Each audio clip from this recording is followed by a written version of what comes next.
সংবাদ সবাইকে স্বাগত জানাচ্ছি আমি ফিরোজ তোহা। শুরুতে সংবাদ শিরোনাম জানিয়ে দেব এই মুহূর্তে হাতে পাওয়া সর্বশেষ গুরুত্বপূর্ণ আপডেট বাংলা সংবাদ। শুরুতেই থাকছে দুর্নীতির বিরুদ্ধে সরকারের অবস্থান জাতীয় কৌতুক বলে মন্তব্য করেছেন বিএনপির সিনিয়র যুগ্ম মহাসচিব রুহুল কবির রিজভী। এবারে জানাবো আওয়ামী লীগ সরকার নিজেদের অবৈধ ক্ষমতা টিকিয়ে রাখতে ভারতের অবদানের প্রতিদান হিসেবে রেল ট্রানজিট দিয়েছে বলে অভিযোগ করেছেন ইসলামী আন্দোলন বাংলাদেশের আমির মুফতি সৈয়দ মোহাম্মদ রেজাউল করিম চরমোনাই পীর।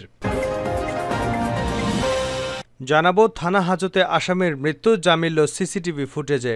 চট্টগ্রাম মেট্রোপলিটন পুলিশের চান্দগাঁও থানায় পরোয়ানাভুক্ত আসামির মৃত্যুর ঘটনা ঘটেছে। থানা হাজতে মৃত্যুর এমন ঘটনায় জনমনে কৌতূহল সৃষ্টি হয়েছে। তবে থানা হাজতের সিসিটিভি ক্যামেরা ফুটেজে মিলেছে চাঞ্চল্যকর তথ্য। প্রিয় দর্শক, কিভাবে এই আসামি থানা হেফাজতে মারা গেল এ বিষয়ে জানাবো বিস্তারিত, সঙ্গে থাকুন। এদিকে কাফনের কাপড় পরে কোটা বাতিলের দাবিতে রাস্তায় শিক্ষার্থীরা। সরকারি চাকুরিতে কোটা পুনর্বহাল রেখে হাইকোর্টের আদেশের প্রতিবাদে তৃতীয় দিনের মতো ঢাকা কুয়াকাটা মহাসড়ক অবরোধ করে রেখেছেন বরিশাল বিশ্ববিদ্যালয়ের শিক্ষার্থীরা। এ সময় কাফনের কাপড় পরে তাদের রাস্তা অবরোধ করতে দেখা গেছে।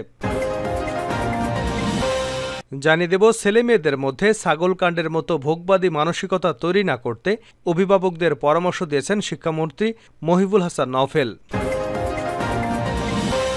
এবং সর্বশেষ জানাবো আন্তর্জাতিক সংবাদ। ইহুদিবাদী সেনাবাহিনীতে ভয়াবহ সংকট, সেনাদের মানসিক সমস্যা, আত্মহত্যা, অবসর নেওয়া, পালানোর প্রবণতা বৃদ্ধি।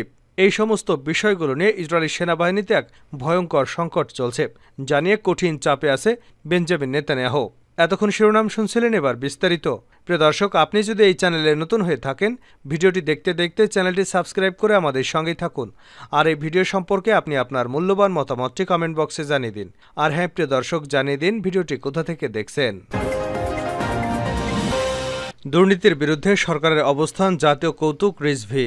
দুর্নীতির বিরুদ্ধে সরকারের অবস্থান জাতীয় কৌতুক বলে মন্তব্য করেছেন বিএনপির সিনিয়র যুগ্ম মহাসচিব রুহুল কবির রিজভী।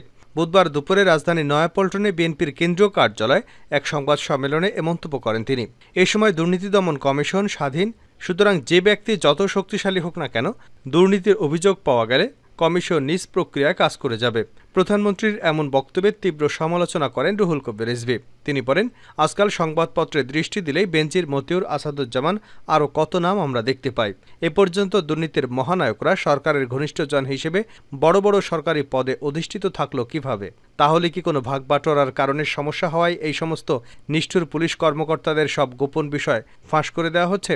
আসলে গায়ে দুর্নীতির কালিমাখা আওয়ামী সরকার দুর্নীতির বিরুদ্ধে অবস্থান নেওয়াটা জাতীয় কৌতুক ছাড়া আর কিছু নয়। এছাড়া আজ খালেদা জিয়ার মুক্তির দাবিতে জেলাভিত্তিক সমাবেশ চলাকালে নাটোর সহ বিভিন্ন স্থানে বিএনপি নেতাকর্মীদের উপর হামলার নিন্দা জানান রুহুল কবির রিজভী। তথাকথিত স্বাধীন দুদক সরকারের মুখাপেক্ষী জানিয়ে রিজভী বলেন, দুদকের কোনো শক্ত মেরুদণ্ড নেই, কিন্তু সরকারের নির্দেশ মতো বিরোধী দলকে নির্যাতন করা আওয়ামী লীগ এবং দুর্নীতি দমন কমিশনের কাজ। তা না হলে বিগত 15 থেকে 16 বছরে আওয়ামী সরকার যে অনিয়ম, অপচয় এবং মহাদুর্নীতিকে দুর্নীতি দমন কমিশন কার্পেটের তলায় ঢেকে রাখে, সেই কমিশনারদের দ্বারা পুলিশ এবং সরকারি ঊর্ধ্বতন কর্মকর্তাদের দুর্নীতির সঠিক তদন্ত হবে বলে জনগণ বিশ্বাস করে না। তিনি বলেন, পর্দাকাণ্ড, বালিশকাণ্ড থেকে শুরু করে মতিউর কাণ্ড পর্যন্ত অসংখ্য কাণ্ড কারখানা এবং পাচারকৃত লুটপাটের টাকার অনুসন্ধানে উদাসীনতা দীর্ঘ 1.5 দশক ধরে জনগণ দেখে আসছে।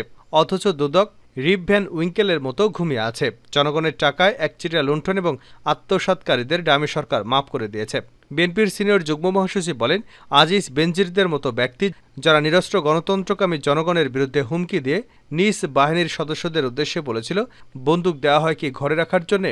অথচ দেশের সাধারণ নাগরিকদের নিয়মতান্ত্রিক গণতান্ত্রিক আন্দোলনকে কোনো প্রকার মানবতার তোয়াক্কা না করে রক্তাক্ত পন্থায় দমন করার পুরস্কার হিসেবে সরকারের সহযোগিতায় তারা বিত্ত বৈভবের প্রকাণ্ড স্ফীত হয়ে উঠেছিল।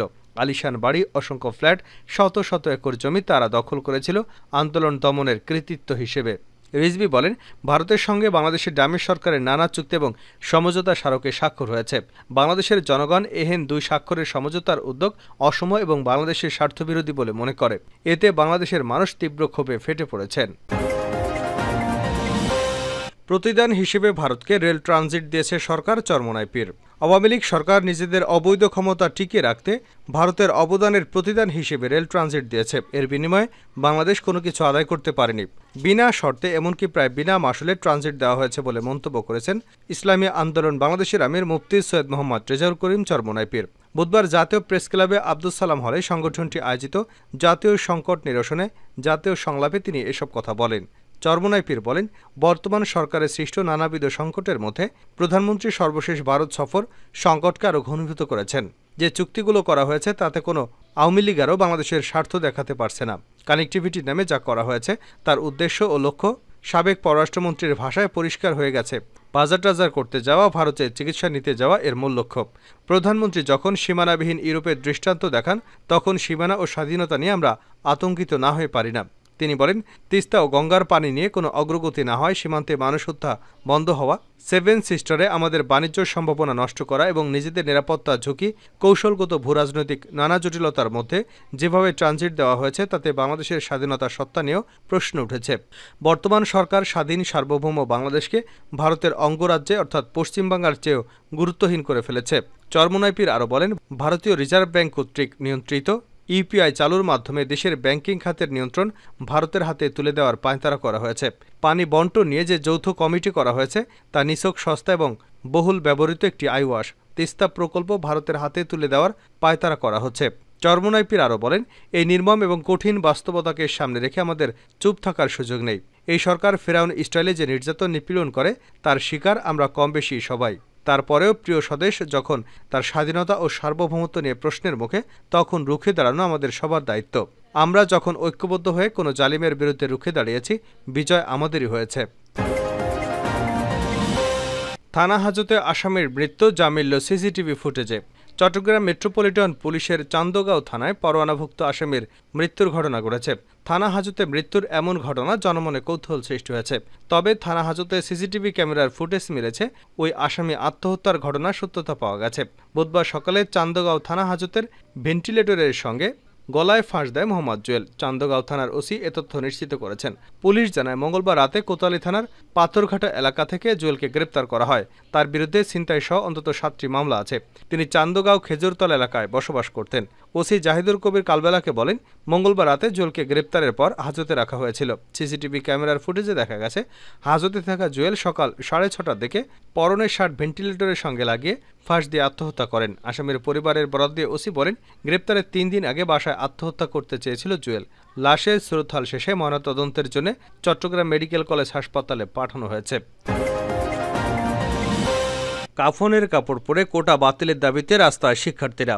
সরকারি চাকুরিতে কোটা পুনর্বহাল রেখে হাইকোর্টের আদেশের প্রতিবাদে তৃতীয় দিনের মতো ঢাকা কুয়াকাটা সড়ক অবরোধ করে রেখেছে বরিশাল বিশ্ববিদ্যালয়ের শিক্ষার্থীরা।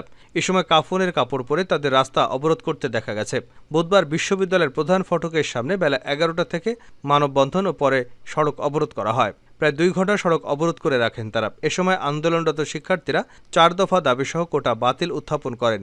দাবি আদায় না হলে লাগাতার আন্দোলনে যাওয়ার ঘোষণা দেয় শিক্ষার্থীরা।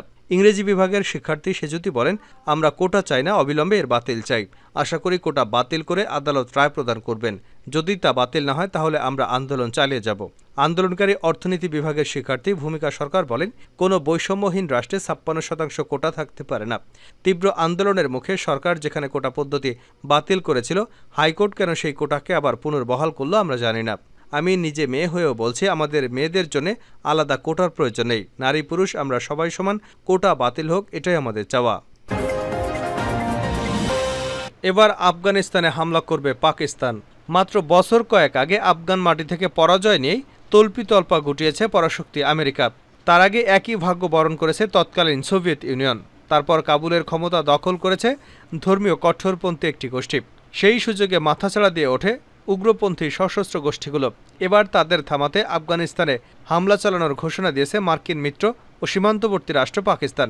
ব্রিটিশ সংবাদ মাধ্যম বিবিসি এক প্রতিবেদনে বলা হয়েছে, উগ্রপন্থী সশস্ত্র গোষ্ঠীগুলোর বিরুদ্ধে পাকিস্তান সেনাবাহিনীর চলমান অভিযানের অংশ হিসেবে আফগানিস্তানে হামলা অব্যাহত রাখবে ইসলামাবাদ। এমন মন্তব্য করেছেন পাকিস্তানের প্রতিরক্ষা মন্ত্রী খাজা আসিফ। সম্প্রতি সীমান্ত এলাকাগুলোতে আফগান মদতপুষ্ট সশস্ত্র গোষ্ঠীগুলোর তৎপরতা এবং হামলা ঠেকাতে দেশজুড়ে আজমি ইস্তেকাম নামে নতুন সামরিক অভিযান শুরু করেছে পাকিস্তান সশস্ত্র বাহিনী। বিভিন্ন সূত্র জানায়, মূলত বেইজিংয়ের চাপ পেয়েই নতুন এই সামরিক অভিযান শুরু করেছে ইসলামাবাদ। দেশটির চীন পাকিস্তান ইকোনমিক করিডোর কাজ করা চীনা কর্মী এবং বিভিন্ন কারণে অবস্থান করা চীনা নাগরিকদের সুরক্ষা দিতে এমন পদক্ষেপ নিতে পাকিস্তানের উপর চাপ দিয়েছে চীন।